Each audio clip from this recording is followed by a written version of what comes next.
இவ்வளவு தூரம் கஷ்டப்பட்டு போனதுக்கு குளிக்க விட மாட்டேன்னு சொல்லிட்டாங்க.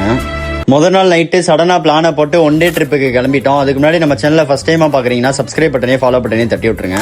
இவங்க ஆடியன்ஸ் வந்ததே 6 மணி இருந்தாலும் அம்மன்ல டீயை குடிச்சிட்டு தான் நகருவோம்னு சொல்லிட்டாங்க. திருப்பரப்பு ஃபால்ஸ் தான் ஃபர்ஸ்ட் பிளானை போட்டிருந்தோம். எங்க நேரத்துக்கு அங்க தண்ணி ரொம்ப வருது, குளிக்க விடலன்னு சொல்லிட்டு போட்டிருந்தாங்க. சரி ஓகேன்னு சொல்லிட்டு ஜிமினி மச்சான்ட்ட மதுரைக்கு பக்கத்துல ஒன் டே ட்ரிப் எங்க மச்சான் போலான்னு கேட்டா அழகர் கோயில், மீனாட்சி அம்மன் கோயில், அப்புறம் திருப்பரங்குன்றம்னு சொல்றேன். ஒரே மன உளைச்சல் ஆயிடுச்சு. போற வழியில பசி வயிற்ற கிள்ள கிளம்பிருச்சு. ஆளுக்கு ஒரு தோசையை பிச்சு போட்டுட்டு திருநெல்வேலிக்கு நேரா வண்டியை விட்டுட்டோம். மணிமுத்தாறு ஃபால்ஸுக்கு போலான்னு சொல்லிட்டு பிளானை போட்டாங்க. அங்க போனா குளிக்க அனுமதி இல்ல, வேணா போட்டோஸ் வேணா எடுத்துக்கோங்கன்னு சொல்லிட்டாங்க. டிக்கெட் எடுத்துட்டு மேல போய் சும்மா வச்சு பாக்கலாம்னு சொல்லிட்டு போயிட்டோம். சோதனை மேல் சோதனை போதுமாடா சாமின்ற மாதிரி ஆயிருச்சு.